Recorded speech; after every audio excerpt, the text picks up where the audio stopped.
सबसे पहले मैं आप सभी इलेक्ट्रॉनिक प्रिंट मीडिया के हमारे परिवारजनों का स्वागत करता हूं।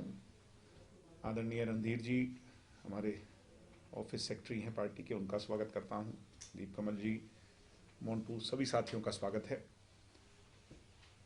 और आप सभी को मकर संक्रांति की और लोहड़ी की जेजेपी की तरफ से, इंसो की तरफ से बहुत बहुत शुभकामनाएं। ये दोनों त्यौहार जो हम गांव देहात के गरीब किसान मजदूरों के त्यौहार हैं, आमजन के त्यौहार हैं, हिंदुस्तान के त्यौहार हैं, आपके लिए खुशियां लेके आए, खुशियों की सौगात लेकर के आए। वहीं आज आपसे जो मिलना हो रहा है ये बड़े शॉर्ट नोटिस पे हुआ, आप सब लोग आए, इसके लिए मैं आपका आभारी हूं। आज हमने इंसो को लेकर के कुछ अहम फैसले किए हैं। सोशल मीडिया का ज़माना है और आप जानते हैं आज के युग में सोशल मीडिया की एक अलग और एक अहम भूमिका है। उसको पहचानते हुए, जानते हुए, क्योंकि हमारी वेबसाइट्स और एप्लीकेशंस और सोशल मीडिया पर बहुत सारे बदलाव किए जाने चाहिए थे समय रहते, जो नहीं हो पाए थे। हमने ये फैसला लिया था कुछ समय पहले कि हम इन सारी चीज़ों को रिकंस्ट्रक्ट करेंगे। मैं बधाई दूंगा इंसो के दफ्तर के हमारे साथियों को, विशेष तौर पर मोन्टू और उनकी टीम को, जिन्होंने state of the art website, application और सभी सोशल मीडिया प्लेटफॉर्म को रिवैम्प कर करके उसको नए सिरे से लॉन्च करने का एक पूरा स्ट्रक्चर खड़ा किया। बहुत जल्द, अगले एक हफ्ते के अंदर, जब ये सारा काम कंप्लीट हो जाएगा, मैं गर्व से ये कह पाऊंगा, और आज भी मुझे खुशी है इस बात को कहते हुए, कि हिंदुस्तान में ना केवल कोई स्टूडेंट ऑर्गेनाइजेशन ही नहीं, बल्कि कोई पॉलिटिकल पार्टी भी शायद ऐसा सोशल मीडिया का स्ट्रक्चर रखती हो जैसा इंसो ने आज खड़ा किया है। उसको हम बहुत जल्दी लॉन्च करेंगे। एक विषय तो ये है। दूसरा विषय, पार्टी जो जननायक जनता पार्टी हमारी है, उसकी बहुत सारी नियुक्तियां हो चुकी हैं, बहुत सारी बहुत जल्द हो जाएंगी। तो जैसे ही नियुक्तियां जनरल बॉडी की और यूथ इकाई की हो जाएगी, बहुत सारे हमारे साथियों को जो लंबे समय से इंसो में काम कर रहे हैं, उनको यूथ में जाने का अवसर मिलेगा, पार्टी की और जिम्मेवारी संभालने का अवसर मिलेगा।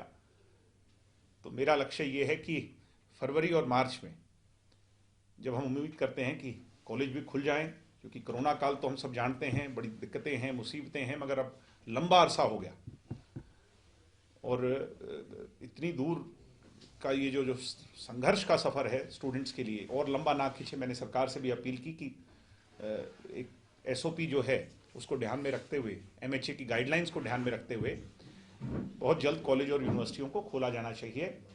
इसके साथ साथ जो मैं बात कह रहा हूं वो ये है कि हम इंसो को नया रूप दें, नए लोगों को जिम्मेवारी दें।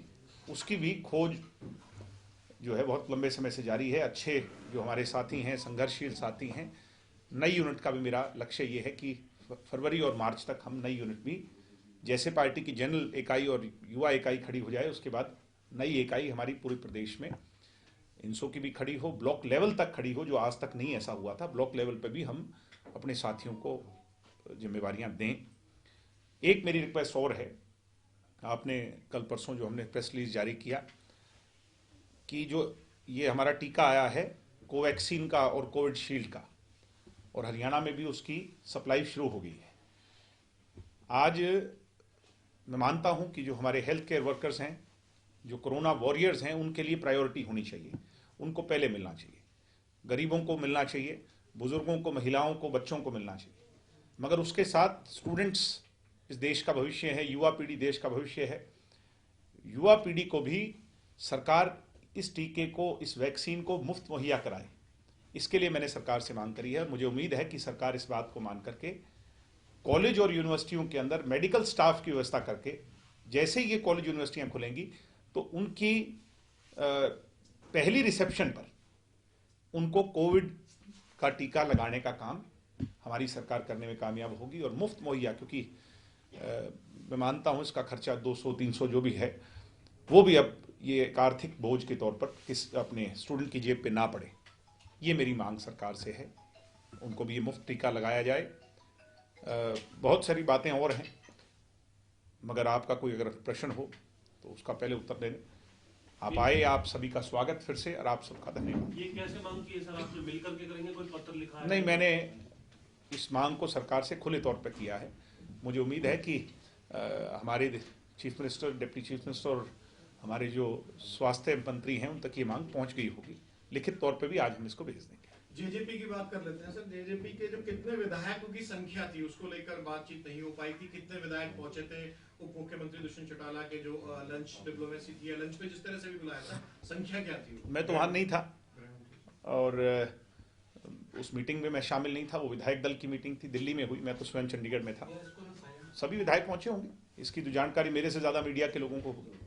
ईश्वर सिंह और रामकुमार, ईश्वर सिंह जी बीमार हैं, आपको इस बात का शायद ज्ञात नहीं, वो हॉस्पिटलाइज्ड हैं, इसलिए वो शायद नहीं जा पाए। रामकुमार गौतम जी कह रहे थे उनको तो कोई जानकारी नहीं है, मीडिया से ही पता लगा। नहीं, ऐसा नहीं है। हमारे जो रणधीर जी का जो संचालन है, दफ्तर संचालन है, वो सभी को निरंतर जो भी पार्टी का कार्यक्रम होता है उसकी स्थिति स्पष्ट है और सभी तक ये मैसेज पहुंचाया जाता है। अभी बातचीत नहीं हो पा रही, इसलिए सारे जेजेपी के सवाल है। काफी दिनों बाद कोई मंच पे है इस तरह से बात। नहीं, मैं तो आपके बीच में भी था। बिल्कुल, तो मैं वही मेरा सवाल था कि कितने विधायकों का संतोष असंतोष की जो कहानी चलती है, आप लोगों की तरफ से जो संपर्क साधा गया, आप लोग क्या उस पर ऑफिशियली आधिकारिक रूप से बताना चाहते हैं कि कितने विधायक? दादा गौतम का तो स्टैंड सबको पता है कि भाई वो नहीं गए थे और चंडीगढ़ में हम लोगों से बात भी कर रहे थे। उसके अलावा किसी और विधायकों को प्रेफरेंस है या कुछ किसान आंदोलन को लेकर जो बात रखी हो पार्टी मंच पे? पूरी पार्टी का स्टैंड किसान आंदोलन पर स्पष्ट है। हमारी पार्टी के लीडर डॉक्टर अजय सिंह चौटाला जी के नेतृत्व में पहले दिन से स्पष्ट है, आज से स्पष्ट नहीं है। हम किसानों के साथ हैं। किसानों की जो भूमिका है, उनकी जो बात है, उनका जो एजेंडा है, उसको निरंतर केंद्र की सरकार, क्योंकि हरियाणा की सरकार के अधीन इसमें कुछ भी नहीं है, ये आप भी जानते हैं, मैं भी जानता हूँ। केंद्र की सरकार को फैसला करना है किस तरह से एक समन्वय बनाया जाए। उसके लिए जननायक जनता पार्टी, किसानों की पार्टी, चौधरी देवीलाल जी की पार्टी हर संभव प्रयास करेगी। सर, जो 4 सदस्यीय कमेटी सुप्रीम कोर्ट ने बनाई थी जी, उस सुप्रीम कोर्ट की कमेटी को लेकर के किसानों ने भरोसा नहीं जताया था जी। और अब भूपेंद्र मान जो कि कमेटी के सदस्य, मैं भी पढ़ रहा था उनका इस्तीफा। उन्होंने अभी उस कमेटी से खुद को अलग करने की बात सुप्रीम कोर्ट में कही है, यानी वो उस कमेटी में नहीं रहना चाहते। इसको क्या मैं सुप्रीम कोर्ट की बनाई हुई कमेटी पे टिप्पणी करने वाला कोई व्यक्ति नहीं हूं, क्योंकि वो तो एक तरह से मानना हो जाएगी सुप्रीम कोर्ट की बनाई हुई कमेटी की या उनके फैसले की। मगर मुझे पब्लिक सेंटिमेंट पर कमेंट करने का अधिकार जरूर है, और पब्लिक सेंटिमेंट यानी परमात्मा का नगाड़ा, तो उसी से आप सब समझ सकते हैं पब्लिक सेंटिमेंट जो है वो सर्वोपरि होती है। 9 विधायक एक साथ एक पेज पे मुझे बार बार इस बात को स्पष्ट करने की जरूरत नहीं। मैं तो कहूंगा कि 10 के 10 एक ही स्टैंड पर हैं। एक सर, कल शिक्षा मंत्री ने बताया कि राजनीतिक कोई भी कार्यक्रम जो है अभी प्रदेश में ना हो, इसके लिए सुझाव दिए हैं गृह मंत्री। देखिए, मैं, आप और हम सब एक ही धारा के लोग हैं। पब्लिक सेंटिमेंट जो होती है, आज हालात ऐसे हैं कि पब्लिक सेंटिमेंट की रिस्पेक्ट हम सबको करनी होगी, और किसान उसका, क्योंकि इस देश का सबसे बड़ा जो वो है वो किसान है। 60-65% आबादी किसान की है। उसके बाद ये मान के चलो कि 10-12% ऐसे हैं जो उससे जुड़े हैं। वो सब एक मुद्दे को लेकर के संघर्षरत हैं, प्रयासरत हैं। तो उस पब्लिक सेंटिमेंट के आगे किसी को नहीं खड़ा होना चाहिए। सर, दिग्विजय चौटाला जी, आपसे एक सवाल है, हाइपोथेटिकल सवाल है। हालांकि अगर आप विधायक होते और आज अविश्वास प्रस्ताव विधानसभा में लाया जाता, तो आपका वोट जो है वो किस तरीके से, कौन लेके आता है विश्वास प्रस्ताव? भूपेंद्र हुड्डा कह रहे हैं। भूपेंद्र हुड्डा को मुख्यमंत्री बनाने के लिए दिग्विजय चौटाला उसका कभी समर्थन नहीं करता। आगे बताओ। तो ये जो क्लेम किया जा रहा है शैलजा की तरफ से, हुड्डा की तरफ से, क्या विश्वास? वो तो रात को, आधी रात को सपना जब देखते हैं हुड्डा जी गहरी नींद में, तो वो चीफ मिनिस्टर की कोठी में सो रहे होते हैं, फिर सुबह आंख खोलते हैं तो फिर वो अपने घर पर होते हैं। तो वो ना तो 9 मन तेल होगा, ना राधा नाचेगी। उनको मुख्यमंत्री बनाने के लिए किसान के कंधे पर बंदूक रखकर वो गोली जो चलाना चाहते हैं वो नहीं चलने देंगे। अभय सिंह चौटाला जी के इस्तीफे से क्या आपके विधायकों पे कोई दबाव पड़ा है? क्योंकि वो तो चैलेंज कर रहे हैं कि भाई इलाहाबाद, मैं उनको ये चैलेंज कर रहा हूं कि वो 2 लाइन का इस्तीफा लिख के दे दें कि मैं विधायक पद से इस्तीफा देता हूं। इतना टेढ़ा मेढ़ा इस्तीफा, और उसके अंदर जो उनने विधानसभा के लिए टिप्पणी की है वो बहुत चैलेंजिंग बात कही है उनने हमारी डेमोक्रेसी के लिए। उंगली कटाकर शहीद बनना चाहते हैं। ये वही अभय सिंह जी हैं जिनने कैप्टन अभिमन्यु की हार पर ये कहा था ये हार जाएंगे तो मैं राजनीति नहीं करूंगा। ये वही अभय सिंह जी हैं जिनने कहा था कि माँ बेटे भी जीत जाएं जेजेपी के तो मैं इस्तीफा दे दूंगा। तो मुझे क्या कहने की जरूरत है? The past says it all. Conditional इस्तीफा इसको कहा जा रहा था। मैं उन पे टिप्पणी करूंगा ही नहीं। आपको पूरा भरोसा है कि 26 तारीख के बाद वो इस्तीफा देंगे? 2 लाइन मैं आपको ये कह रहा हूं कि वही अभय सिंह जी हैं जिन्होंने कैप्टन अभिमन्यु की जीत पे कहा था ये अगर जीत जाएंगे तो मैं राजनीति नहीं करूंगा। अपने वालों को कहते हैं जी सब ठीक ठाक है, मतलब वो कह रहे हैं बार-बार सवाल वो कई बार चल रही है अलग-अलग कि भाई जे मैं तो कह रहा हूं सारे संतुष्ट हैं और हम जिस विषय को लेकर के हमारी जो पीड़ा है वो किसान के विषय को लेकर के, उस विषय पर दुष्यंत जी ने अमित शाह जी से भी और देश के प्रधानमंत्री से भी मुलाकात की, बातचीत की।